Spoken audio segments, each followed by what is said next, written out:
नमस्कार दोस्तों। सबसे पहले मैं आपका सबका शुक्रिया अदा करना चाहता हूं कि मेरे सभी वीडियो को आप बहुत पसंद कर रहे हैं। आप इतना पसंद कर रहे हैं ताकि इसको देखते हुए मुझे आगे वीडियो बनाने की प्रेरणा मिलती है। आज वीडियो शुरू करने से पहले मैं आपसे एक रिक्वेस्ट करना चाहता हूं कि मेरे आने वाले वीडियो के अंदर मैं उन रिटायरी फायर फाइटरों से आपकी मुलाकात कराना चाहता हूं जिन्होंने अपने ज़िंदगी के बहुमूल्य साल इस दिल्ली फायर सर्विस को दिए।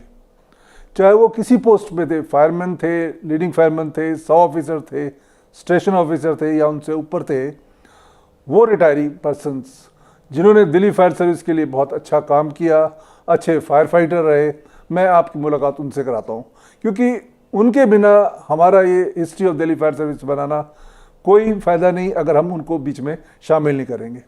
इसलिए मेरा आपसे रिक्वेस्ट है कि आप उनसे हमारा कांटेक्ट कराएं। आप किसी के पास भी उनका कोई नंबर हो तो मेरा व्हाट्सएप नंबर इस वीडियो के नीचे दे रखा है, उस पर मिलाएं और बताएं। अगर वो कांटेक्ट मुझसे कर सकते हैं तो ठीक है, नहीं कर सकते तो हम उनसे जाकर कांटेक्ट करेंगे। ये मेरी आपसे रिक्वेस्ट है, प्लीज़ प्लीज़ प्लीज़। हम आज का वीडियो शुरू करते हैं। जब डॉक्टर जीसी मिश्रा फरवरी 2019 में रिटायर हुए तो उनके स्थान पर कुछ महीनों के लिए chief fire officer mister Vipin Kaintal, उनको डायरेक्टर का पद भार संभाला उन्होंने। वो उनका टाइम बहुत थोड़ा था, लेकिन फिर भी उन्होंने अपने टाइम में क्या क्या किया, आइए हम उन्हीं से सुनते हैं। नमस्कार दोस्तों, मैं बताना चाहूँगा कि मैंने 1989 में दिल्ली फायर सर्विस ज्वाइन की थी। इससे पहले मैं चंडीगढ़ फायर सर्विस में था। तकरीबन 2.5 ईयर्स मैंने चंडीगढ़ फायर सर्विस में सर्व किया। चंडीगढ़ एक कॉम्पैक्ट ब्यूटीफुल प्लांट सिटी है, जहाँ पे 5 फायर स्टेशन हुआ करते थे और यहाँ पे फायर कॉल बहुत कम थी, जिसमें मैं चाहता था कि मेरा एक्सपीरियंस बढ़े। मैं किसी मेट्रो फायर सर्विस की सर्विस करना चाहता था जहाँ फुल फ्लैज फायर सर्विस हो, और ये मौका मेरे को मिला जब दिल्ली फायर सर्विस में स्टेशन फायर ऑफिसर की पोस्टें निकली। मैंने वहाँ अप्लाई किया। तब श्री एस के ढेरी चीफ फायर ऑफिसर हुआ करते थे। उन्होंने मेरे से पूछा कि आप चंडीगढ़ फायर सर्विस में हो, वहाँ ड्यूटी सिस्टम 8 आवर्स का है और यहाँ पे 72 आवर्स का है, क्या आप किस ड्यूटी सिस्टम में अपने आप को एडजस्ट कर पाओगे? तो मैंने इसको एज चैलेंज लिया और कहा क्यों नहीं साहब, मैं ज़रूर कर पाऊँगा। और मेरे को सबसे पहले जो पोस्टिंग दी गई वो मोती नगर ट्रेनिंग सेंटर की दी गई, और हमने जो भी वहाँ बैच निकाले वो बहुत बढ़िया तरीके से हमने ट्रेन किए। और मेरे कोलीग्स जो थे वो बहुत अच्छे एक्सपीरियंस्ड अफसर थे, और उन्होंने इस काम में हमारी खूब मदद की उसमें। और अगली पोस्टिंग मेरे को दी गई वो मोती नगर फायर स्टेशन की थी, जो कि डिस्ट्रिक्ट फायर स्टेशन था। इसका एरिया 32 किलोमीटर पड़ता था। तब दिल्ली में बहुत ही कम फायर स्टेशन हुआ करते थे। मोती नगर को ढासा बॉर्डर तक फायर कॉल अटेंड करना होता था, और जो आसपास फायर स्टेशन पे स्टेशन अफसर नहीं थे, उन सभी फायर कॉल्स पे भी स्टेशन अफसर को जाना होता था। हमने इनमें टर्नआउट रखी थी कि 4 फायर यूनिट्स इकट्ठे ही टर्नआउट लें, जो अपने आप में एक सक्षम यूनिट बने कि जो भी कॉल्स हमें मिलें, वहाँ छोटी हो या बड़ी हो, हम उसको उस टाइम कंट्रोल कर पाएँ जब तक रीइंफोर्समेंट नहीं पहुँच जाती। और ये काम हमने बहुत ही अच्छे तरीके से किया कि हमने किसी भी फायर को मीडियम तक रोक के रखा और कभी भी हमने उसको सीरियस नहीं होने दिया। और हमने एक कमांडो यूनिट का भी गठन किया। जो हमने आदमी ट्रेन किए थे ट्रेनिंग सेंटर में, वो हमें मिले वहाँ से, तो वो अपने काम में इतने माहिर थे कि कहीं पे भी चले जाते थे जब वो, तो कहीं बिल्डिंग में एंट्री करनी हो, फोर्स्ड एंट्री करनी हो, आग बुझानी हो, कहीं कन्फाइंड प्लेसेस में जाना हो, तो वो बहुत ही बढ़िया तरीके से वो काम करते थे। मैं उन सब की भी तारीफ़ करनी चाहूँगा। इसके बाद मेरे को कई जगह पोस्टिंग दी गई और मैं असिस्टेंट डिविजनल ऑफिसर और डिप्टी चीफ फायर ऑफिसर तक मैंने जब काम किया, फिर सरकार ने मुझे एज डायरेक्टर, जो मैंने 8 महीने उसमें काम किया, उसमें काम करने का मौका मिला। एज असिस्टेंट डिविजनल ऑफिसर आपकी जॉब प्रोफाइल बिल्कुल चेंज हो जाती है। आपने इंस्पेक्शंस करनी होती हैं as team, as independent officer. तो ये बहुत सारा एक अपने आप में एक एक्सपीरियंस था जो मैंने गेन किया।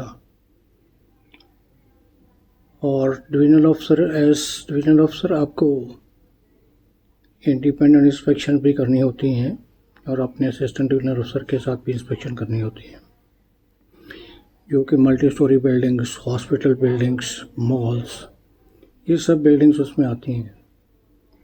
तो इन सब में बहुत बढ़िया तरीके से हमने काम किया। तब फायर सर्विस में जो काम करने का तरीका था वो बहुत बढ़िया हुआ करता था। 72 आवर्स की शिफ्ट हुआ करती थी, पर फिर भी हमने कभी ये नहीं कहा कि हमें काम करने से कोई गुरेज है। जब कभी भी फायर पे आप चाहे उसमें रात को लौटे हों या दिन को लौटे हों, फिर दोबारा ऑफिस का वर्क भी उसी हिसाब से ही करना होता था। तो दिल्ली में ये कहूँगा कि जो आग की उसमें लगती थी, वो तकरीबन मोती नगर जब मैंने था तो वो 10 से 15 कॉल्स तकरीबन अटेंड करनी होती थी। उसमें रेस्क्यू कॉल, फायर कॉल्स, ये सब हुआ करती थी। और इसमें बहुत एक्सपीरियंस गेन किया हमने। तकरीबन मैंने 5-6 हज़ार कॉल्स अटेंड की होंगी वहाँ पर।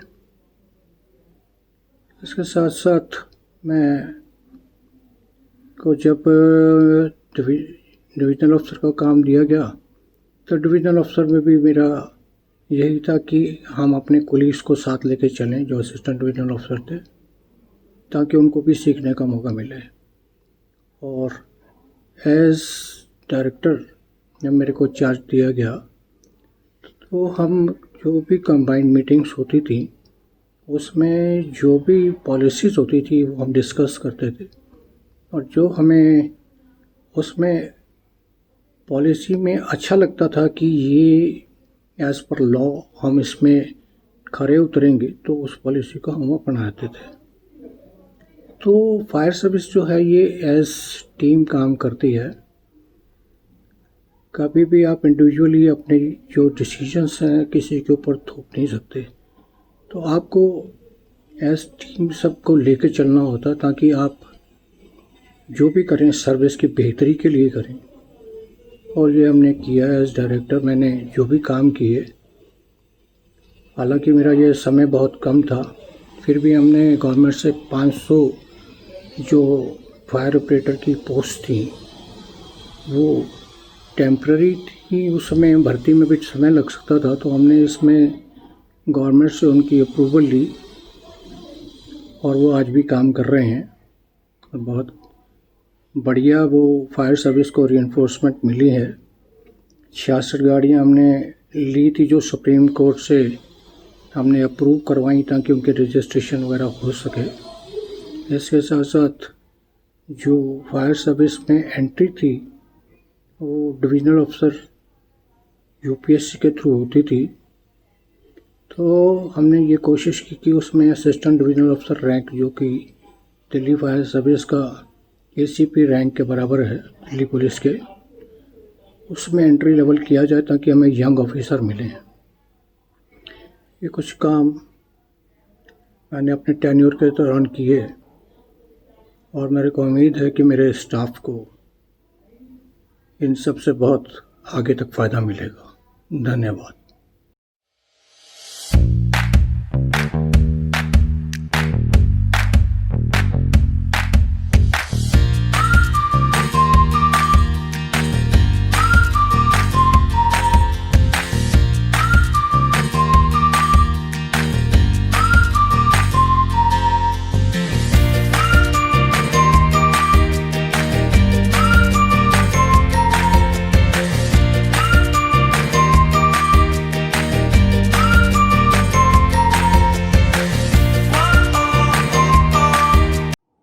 सभी को नमस्कार। आपको एक इन्फॉर्मेशन बताना चाह रहे हैं। Do SN. प्रसाद सुंदरम साहब के टाइम पर रिटायर हुए थे। डीओ अमृतपाल ढेरी साहब के ड्यूरेशन में रिटायर हुए थे।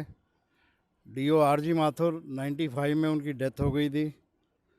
Do KS. दहिया 1997 में रिटायर हुए। Do NK. भवाकर ढेरी साहब के टेन्योर में रिटायर हुए। Do IS. शर्मा की 96 में डेथ हो गई थी। Do HS. पंवार 1997 में रिटायर हुए। ये सभी अफसरान जिनके नाम लिए हैं अपने अपने कार्य क्षेत्र में बहुत ही निपुण और डिवोटेड और डेडिकेटेड थे, स्पोर्ट्स पर्सन थे और एक्सीलेंट फायर फाइटर थे।